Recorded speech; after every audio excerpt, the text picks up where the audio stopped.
Jadi kita nak lari. Okay, dah ni guys. Nanti Okay, okay. untuk Siti ya. Kami nak try sebab kami semua dapat air free. Okay, okay. Saya jom. Mana video? Saya ada ni, pen. Ada coin. Okay, ni dua depan, dua ni. So kita akan guna coin. Okay, tepi. Satu lagi cawan mana tak? Hilang lah. Cantik lagi.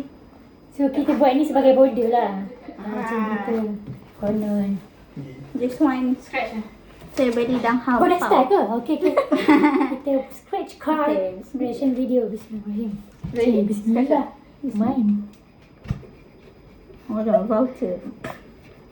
Voucher. Saya dapat voucher guys. Tapi dia bagi kod ni. Kalau kod macam Oh, ni, kod je lah. Kod nanti masukkan dalam tu. Kau pasal tengok ayah apa dapat?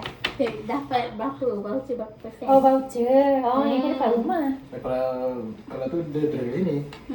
Kereta Iman. Dah besar betul. Ya guys, kereta Imas bukan rezeki kami air free. betul tu. Sekejap kita nak rasa.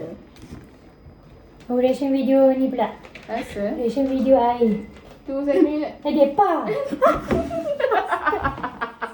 Depa lah ambil air orang. Kak Nat, sorry saya tak Cuba. minat Kak Nat. Oh, ni untuk apa? Ni kalau ada straw, Oh. rasa dia macam mana? Straw. Straw tu satu. Dah guys. Dia kena rasa kerja. sipi-sipi je kot. Sedap tak? Macam bau wangi. Sedap.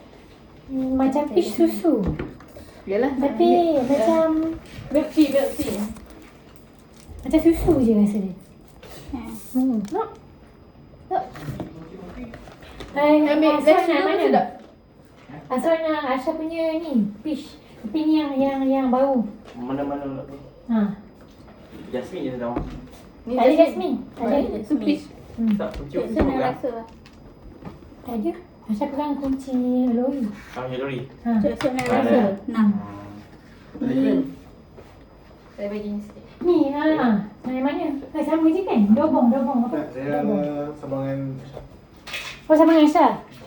Kami Okay. semua Lupa, rezeki tapi ada seorang rezeki dia mungkin hari lain. Tak ada. Ni, Kalau kita bagi nak. Bagi Ni campur ni. dia kena. tu dalam singki. Dia semua tak kena. Dia kena.